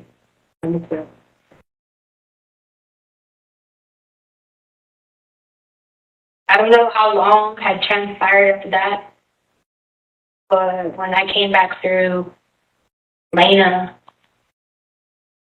was freaking out. She was just standing there. I don't know what I said to her, but then she tried to help me take Anna upstairs, take her to the hospital. If you look at Mimi's report, you'll see she talked about trying to help carry Anna. We just had her days all running together because it was very traumatic for her too. But when we tried to take Anna to the hospital, to the car, to go outside, I don't know how long I was sitting in my car. I just was in the passenger. Like I was in and out. One minute I could see myself on the passenger side. Next minute, I couldn't figure out who was driving the car. And I didn't see palm trees when we tried to pull out. And that's why I think I must have thought I was in Carolina, because there's palm trees going to the hospital. If you've ever seen a picture of like how like Rodeo Drive goes down with palm trees, that's exactly how it looks in Carolina. Then you go down to the beach and the Grand Strand Hospital there, which I've been to many a times. Yeah, that's Grand Strand. Then on, I think I was complete and shocked because I was trying to like get a better life. Because if you think about it, like there's a lot it went on in the Bible where Jesus was able to Jairus' daughter bring her back to life. Many situations where he gave his disciples the ability to bring people back to life.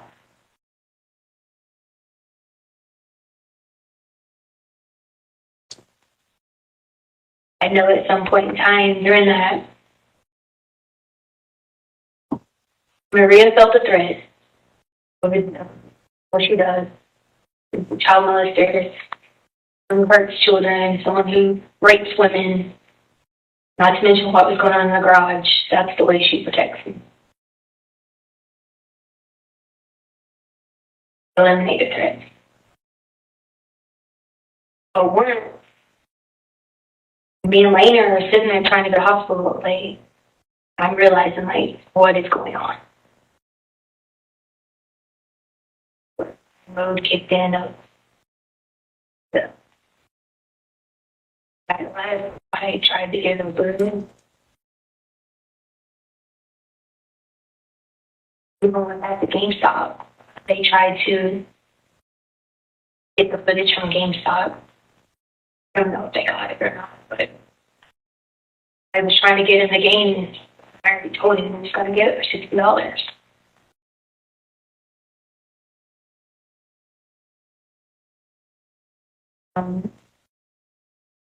Edgar was with me during that time, but I don't know where he went during that time. Well, going back through and I was sitting in the car again on the passenger side. I go back in the house and everybody's just like, Lena's like white, like a ghost, like she's seen a ghost. Just kept telling everybody he's gonna be okay, he's gonna be fine, and they're just asking me questions like, where is Gannon at? He's gonna be fine. Find him. Because I didn't. What had happened during that traumatic experience, I wasn't real to.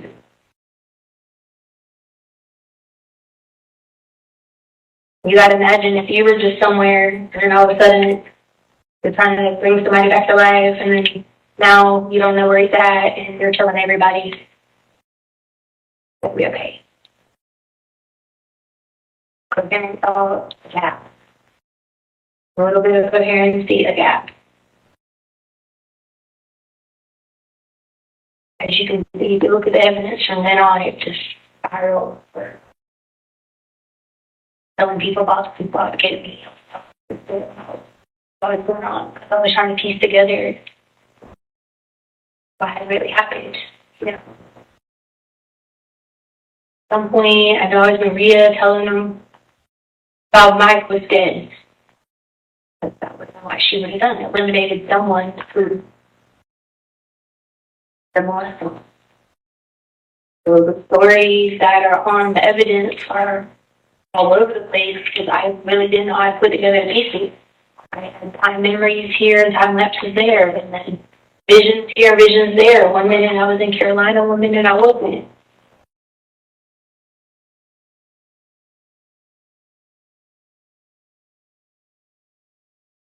And I thought it was just a nightmare I was going to wake up from. I thought there was going to be cameras just pop out. Like, one horrible, cruel joke, you know. Talking in like word salads, talking like this, that, going to Disney World, and like, so I have no idea I even done it. I have no idea what I was talking about. Talking about like the evidence somewhere it has searched on my phone. I think it was like February or January or something. So I'm trying to find what to do. And from get shot and went to shock. Like I don't remember even putting any of that stuff in any of the searches, but all of the things that had happened over my life just all goes in one, in and out, doing this, doing like I have a hard time even believing. Like some days I just like hanging out in this one space until things clear up in my head. Some days I'm in a bad depression and despair because I've never, ever, the one thing I prided myself on. If I wasn't consistent in my life on a lot of areas, I'd be in and out doing crazy stuff all over the place, very impulsive, manic, doing this, doing that, but I've never, ever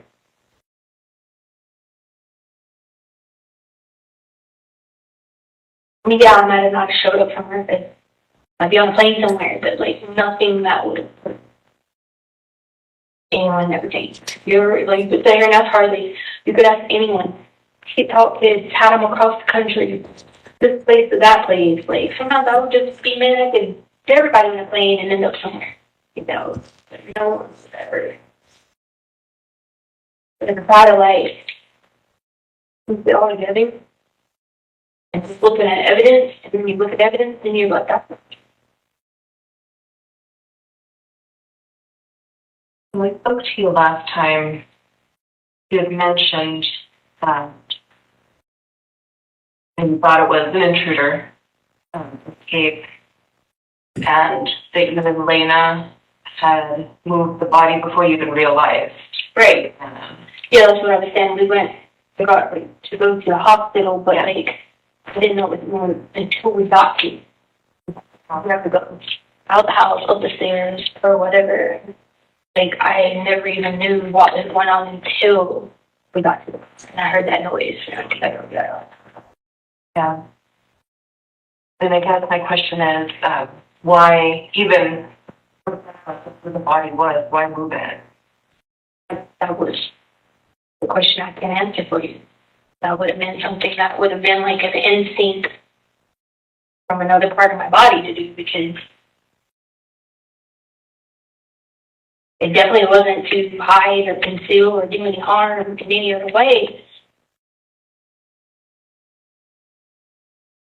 100% probably more than likely that would have been like Maria's interpretation. Like, I mean, looking back and forth.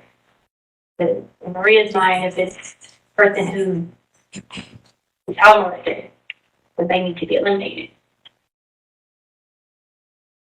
To be honest, I know you guys have a hard job, but there's not a person here who can stand speaking. That's just natural. Rape. There was definitely a lot of the in and out and definitely switching back and forth. Because I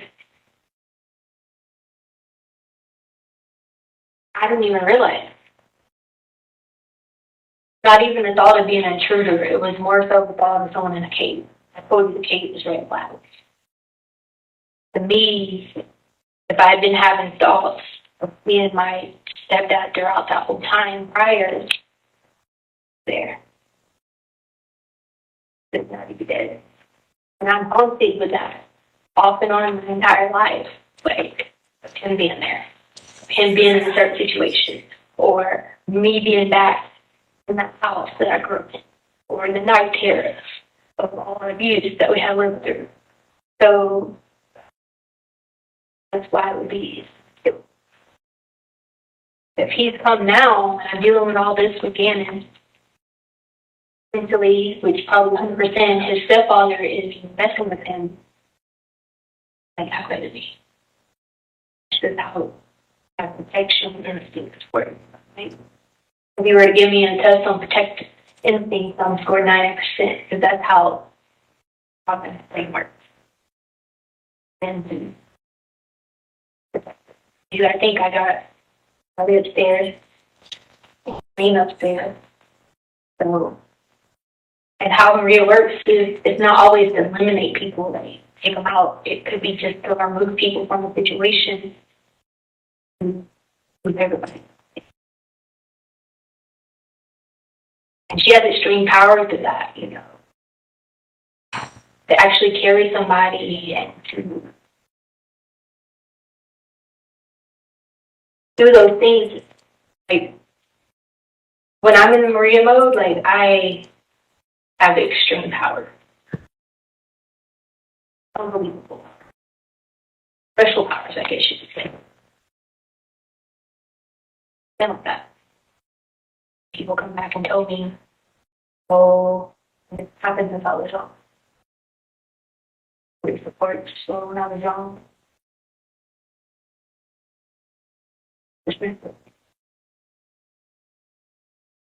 Maria and power is to eliminate a threat. You know Maria pretty well. I can got like an audible conversation, but I can't go to Maria. But I can have an audible conversation. Or over time, I've been able to. Incidents started happening. My grandpa used to always say, something's wrong with that youngin'. You gotta think country stuff. Something's always wrong with that youngin'. She's always hanging out with all these people. And my grandma would be like, oh, it's just imaginary friends. Like, no, it was beyond imaginary friends. Like, I would try to bring my grandpa to people. You know, like, everybody always thought I was just different. Had I hit my head. As it kept going on, situations kept happening, or like I'd end up in a situation and like dead straight would not even know what it was.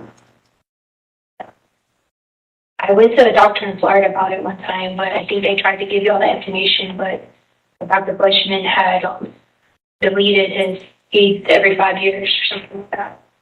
I tried to sign that form for you guys 2 years ago, but I guess now the 5-year mark or something that you don't have it. But like, I ended up in places like that in Florida, and that's how I ended up at his office, and he's reassigned. It happened so much that finally I became to know who it was around 7 years. I was not visual for Maria, but I can see Taylor, I can see Victoria, but I can't just say it has to be an extreme emotional perspective. If you wanted to see her and talk to her, you'd have to put me in a.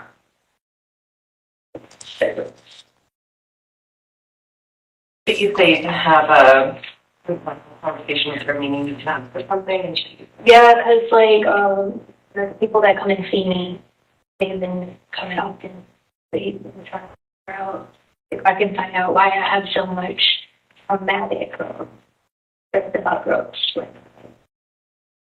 And I can figure out why I feel the way I do about how conversation, because they wanted to feel why I felt the way I do about drugs. But through a lot of those methods, they could talk to Maria. I was younger, my stepdad used to take me to Randy Ray's house, which was his nephew. And during Randy Ray, they always said he was just something was wrong with him, but he did bad drugs or whatever. So that's when she triggered things in my memory that I came back to myself and I remember taking Randy Ray and my stepdad at a very young age to go get the drive in the car. I was just big shit. So that's why I am the way I am. That plus, you know, like I'm pretty sure my mom has perfectionism or whatever. I don't know how it works. You always wanted to switch. So,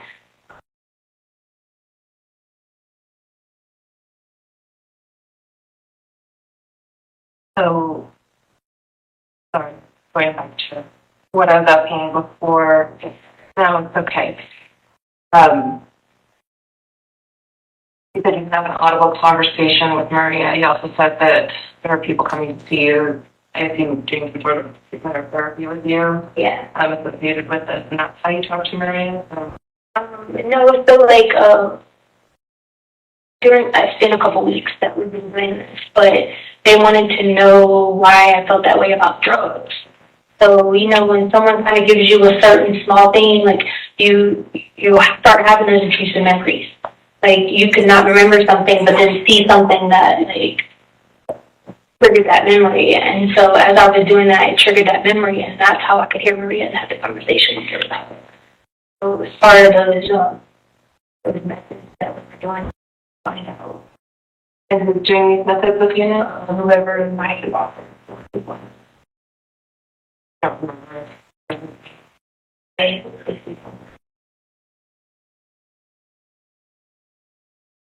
All right.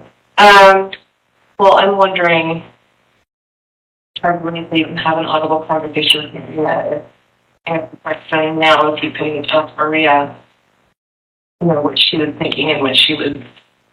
Eventually, if you bring it up like traumatic stuff, I can dig myself into harmony, which in depth what any kind of abuse looks like.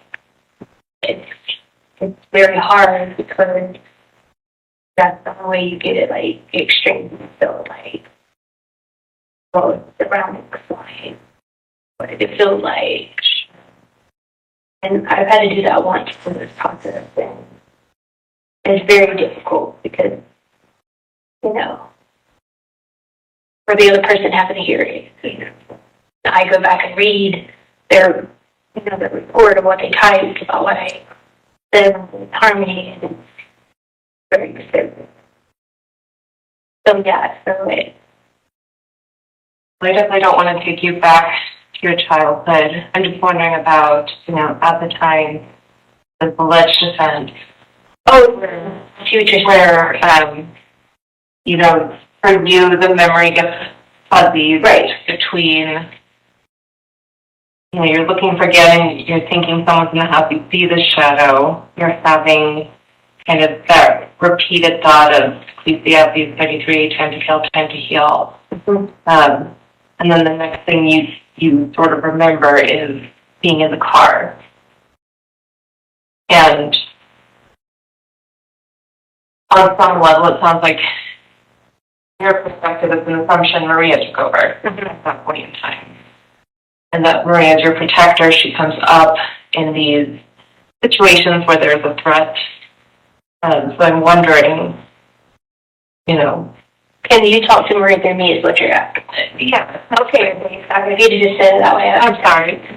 Yeah. You said it a lot clearer than I did. Yeah, how we got it to work before was I had to just kind of put my mindset, like, I'm conditioned to hang out like that. So, like, I have to take my mind to hang out in those, reliving it, you know what I mean? And then that's how I can do it. I guess I'm wondering why Maria might have moved the body.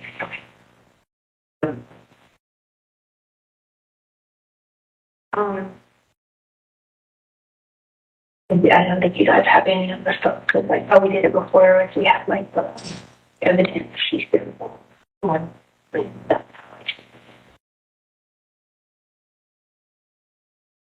I think that, yeah. That's how we did it before.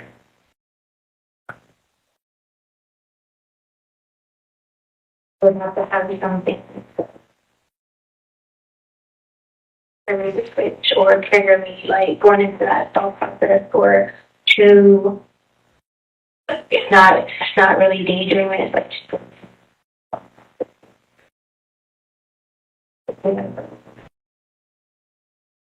would have to have something in order to do that in order to hear.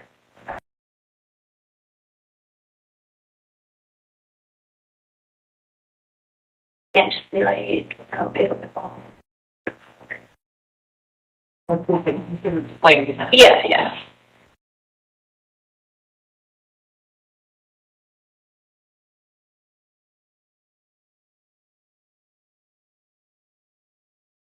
Have any other questions about?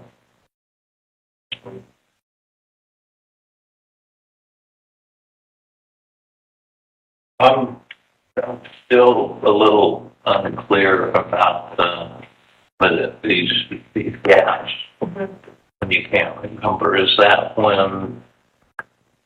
Usually when I can't remember, or when there's a blur around me, like let's say I would be in one of those states right now. You guys could be in here and I never even know you're in here. Things around me would not be the same. You know what I mean? So during any time, so okay, let me explain to you from how it started. So when I would get abused, sexually abused by my stepdad, I started noticing like Letecia, always abused. But then I didn't want Letecia.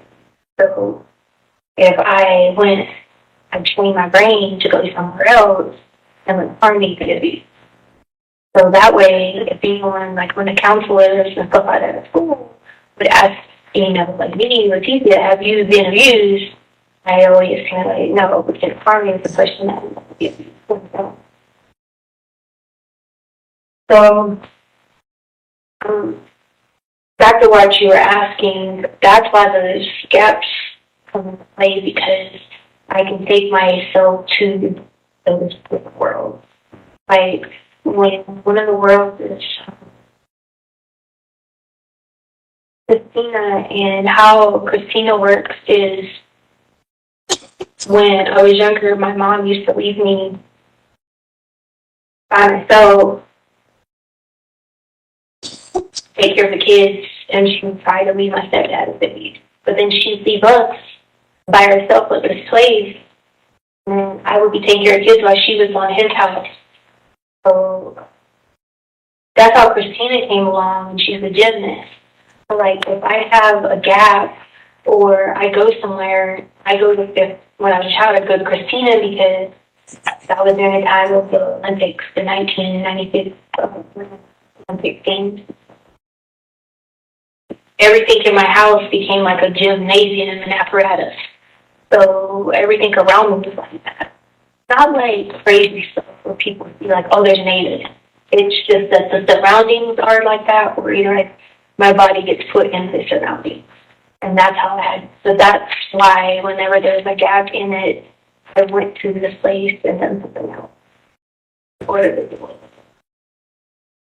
I make a mess of things if I deal with the trauma. I really.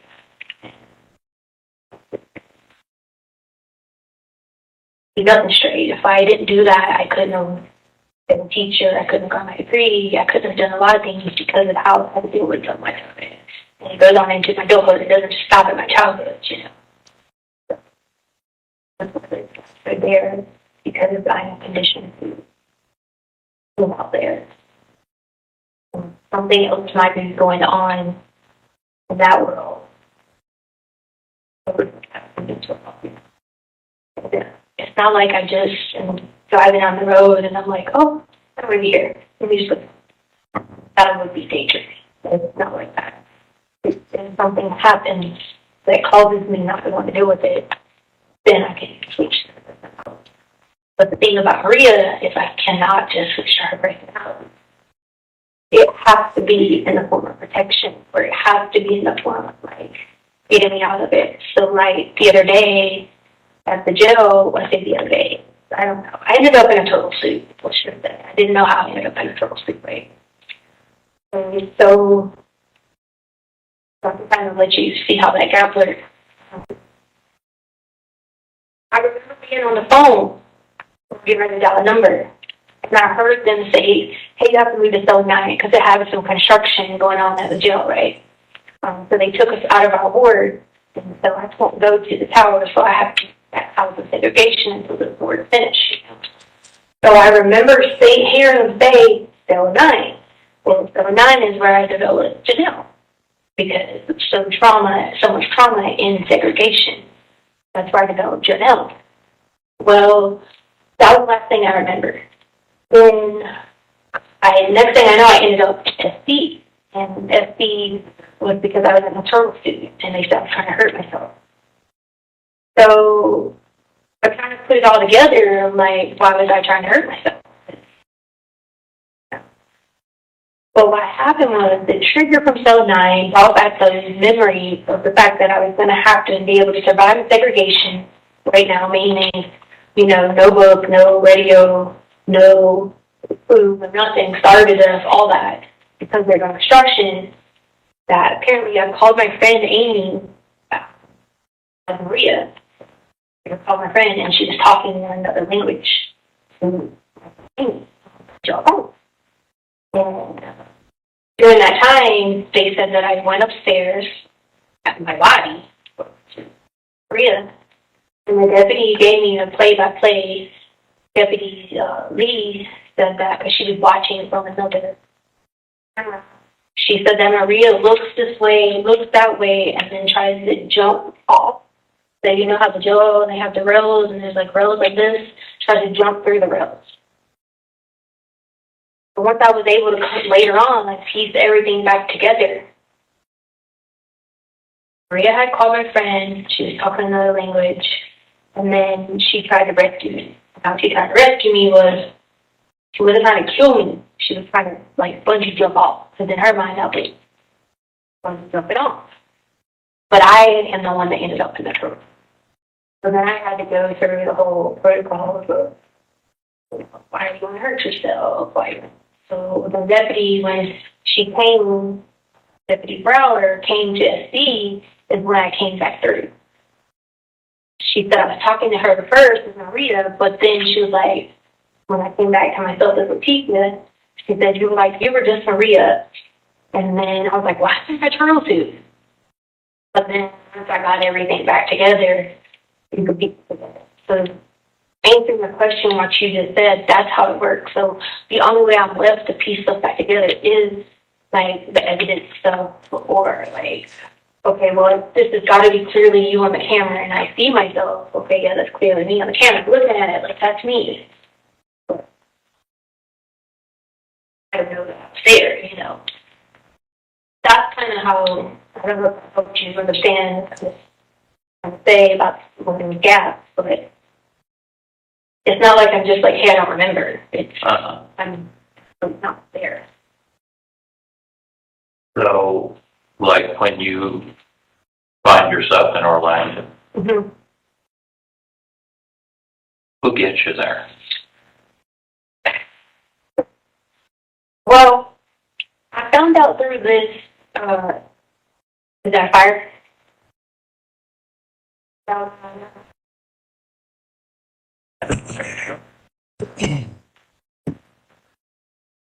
Oh my God. I will bet you large money to drill. Mm-hmm. As one friend of mine used to say, I'll bet all of your money and some of mine. Okay.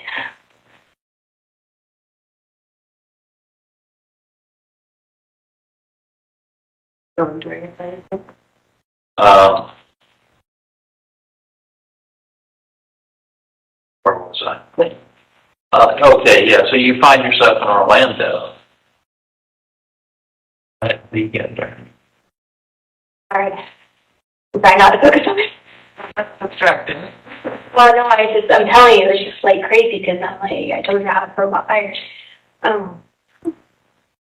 So what I learned from this investigation is that like they found different things where that she met me before and I was all three. Someone else met me and I was tired. So there are personalities that I'm aware of. Cause like one of the reports they were asking about was like the FBI was talking to her and she always knew you at Albany. I'm like, I don't really think about that. So I think that must be one of the person that wasn't Taylor. That's not me, Letecia. So it just has to be one of the ones I either don't know about or here I just stayed out for minutes and hours because obviously a plane ride from Colorado to Orlando is 3 to 4 hours. So you got to imagine what it's like. I did this before and ended up in Jamaica, and my daughter been like, "Why are you in the middle of the ocean?" Right? No. I also think that sometimes that's part of like one of my personalities, which is me, Letecia, is very polar. So I think you got to factor in the manic part too, when I just am so impulsive that who cares what's going on around me, you know. So I've been asking myself this question for years. In places like schoolwork, and not even know that I did schoolwork. Like, wow, I submitted. Oh, I thought I didn't do my homework, and I didn't do it. Guess that came in handy for the fact that I didn't struggle with degrees, but I also don't remember a lot about doing some of it because there was so much of that going on. And I was living in Chance side. That was the town I was getting my master's in doctor. Very traumatic time. So it was other personalities doing some of the work Right. for your degree. Right. Oh, absolutely. Absolutely. But presumably when they would turn things in, it had your name. Right, but they know about me. You see what I'm saying? That's always been a thing. Like I tell the people at the jail sometimes, like me, they can call me what they want. But then when I'm Taylor, sometimes the deputies like will come by and be like saying my name, and I'm just like, hey, but that's Letecia's name. Taylor's name, you know what I mean? So it's just hard to like have people with it. Or someone else who's on the outside looking in, they always thought I just hit down some piece all around. Well, fight too much, or you know, questions. How would these other individuals get on a plane without ID? and controlling my body. So now they do know that I did have an ID and everything that was Maria Sanchez. But they do know that. So yes, the times that I crossed the border, which work with people in Border Patrol, times I've crossed the border have been as Maria Sanchez. How we ended up in Canada and the whole situation. So they were working on the Border Patrol for that.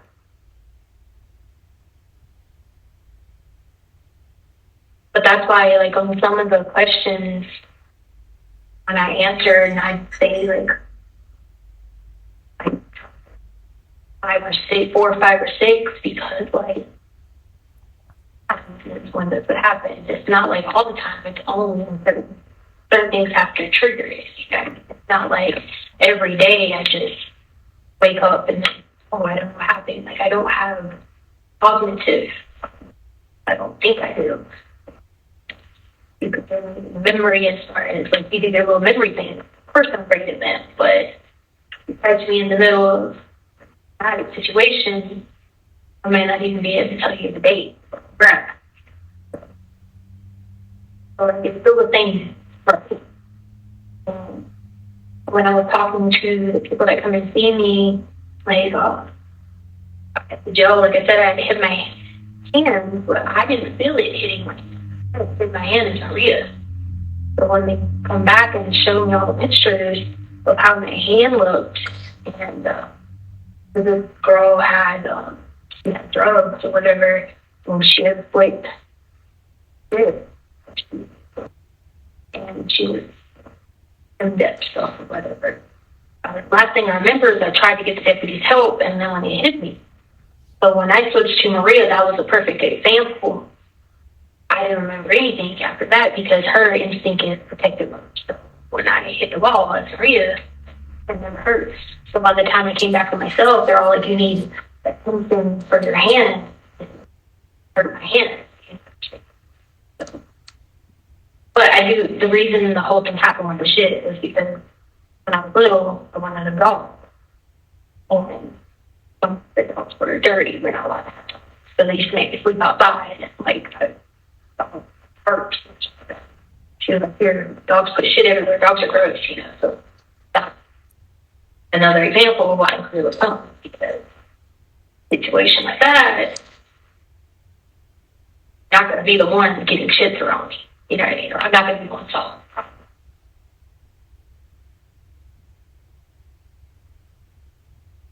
You said Maria was speaking another language, Spanish.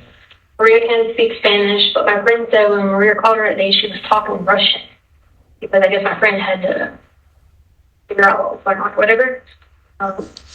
Maria was speaking Russian. That's what she said. Her name was Amy. Amy said that when I called her Maria, that she didn't understand at first what was going on. She heard the Spanish, but then she heard the Russian. She was like, well, this person speaks Russian better than my own friends, what she told me later on. She didn't know that I and my brain do have a Russian. You speak Spanish? I'm guessing. I don't really think about Putin in Russian. So where would Maria have learned these languages? I don't know. I mean, I'm one of those, like I told you guys last time you asked me about what did I call it, like when I'm like, all these missions that I'm on, it's probably doing something, but it's missions that when things like that happen, like don't get me wrong now, when I'm in Mania, Letecia didn't make me. I get excited about everything and I want to try everything new. I'm gonna do this, I'm gonna do that, I'm gonna fly planes, I'm gonna do that. Like, yeah, but I'm never Russian. So I don't. And they basic, like, hello, you, but not. What did you say the phone call was? So, all this stuff has been going on, and I've been in the hole, but I'm not, like, in trouble. So it would have been somewhere in the front line of the well, yeah, because that, I had to be in that ward for 13 months, okay? And I had to survive a lot of traumatic things. Not to mention, during the time being in this ward, since being back in there, 2 people have died. So you add all that in, there's a reason why we would show up. The person does the radar children. The person not even their name, because a lot of people we've seen that died of the jail lately. Reasons it was triggered is, I can't say, like, I have nothing to do. The building has nothing to do, gives me time to think. So that's time to think, it brings up church memories, I start avoiding family, I'm paranoid, I'm looking behind, I'm looking under this, and when those things are happening, you know about to go into protection. Mention the thing happened to within the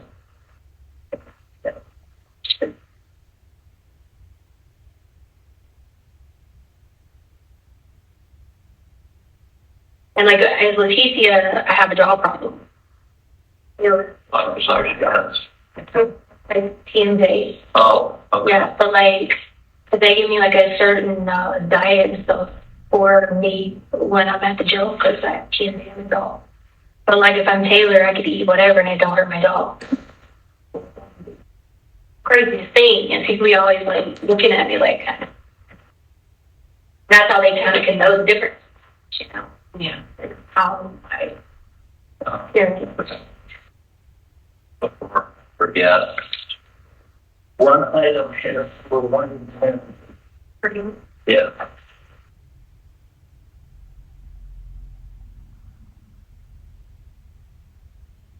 Oh, that's why I didn't do it, because I was confused by that. Because if you have dreams that you don't remember, then how do you know you got dreams? You know what I mean? Like, everybody has dreams. Okay, so you're just not sure how to answer that. Right. And like, it says having dreams that you don't remember the next day. How would I know if I don't? Yeah. Unless I'm reading that wrong. That's just how I. No, that doesn't make sense.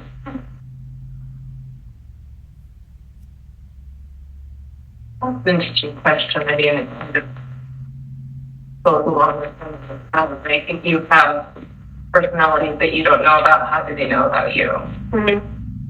Well, that was what I was telling you about when I saw the stuff with like the Aubrey and the Kylie. Like, I don't know. I didn't know they existed. You know what I mean? Like it had like, and the crazy thing was like full, like when they showed me the stuff, it'd be like full blown email account, full blown like whatever. Like, and then there was one of our personalities is Jasmine, and they had this whole thing where Jasmine went to Dubai. I'm like, oh my goodness, we're booking tickets to Dubai.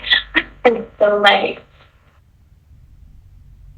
you gotta imagine what it's like too when you go to like a job, like say a job interview or whatever, and then like another personality intervene while I was filling out an application. Someone asked me about something, and I'm like just looking at them like, and the reason I bring that up is I had saw that in one of the evidence pieces too. It's like, oh, you don't know what you think about that. We'll talk a little bit about the abuse that you suffered. Yeah. Oh. Were you ever physically abused? So like, some people might not consider it physical abuse. It depends on your perception of it. But like belts, mop, broomsticks, switches, like, wasn't a bad kid at all. I mean, I might pop off with a mouth and have a smart mouth, but I know the way the upbringing of people, like, you know, the whole spirit of God is for a child type thing from scripture is very Bible Belt, Southern Baptist, like that's what the community is. So feeding people with sticks and making cookie on switches and stuff like that is common, you know what I mean? Now, the part about putting me in the closet all the time, that's like the extreme, because that's not part of the spirit of God for a child type thing. To keep me from finding out what my stepdad was doing, and my mom. Okay, but the like abuse and stuff, that was them to keep me. But they knew I was smart enough to ever see your stepdad? That your mom or your other. So when he got demoted from tax sergeant to staff sergeant, that was when we were living on the base. That's, I call it military police, 911. I got in trouble because he got demoted from tax sergeant to staff sheriff because he hit my mom and she went across the kitchen table and busted her head open and an ambulance had to come to the base. I was always told that that was my fault, that he lost money if he got demoted. We were on base, and they told us, like, my mom would be like, oh, so, like, you know how bases are by range, like the different houses you can live in. So we had to move into a smaller house because he got demoted, and, like, everything was my fault for calling 911 for it. That was the first time that, like, I like, really remembered vividly, like, how the beast was, and then it only got worse. And we went back. It would be consistent fights, consistent blood, consistent sleeping in cars, running from him. His own family wouldn't even like when he was like that, when he was over there. And like my stepsister Amy, who lived like adjacent to the house with her grandma, she wouldn't even stay with us on weekends because she knew how bad it was. Like everyone knew, no one wanted to like. Basically, I used to stay across the street because the community, you know, they didn't want to go over there because he'd get so bad.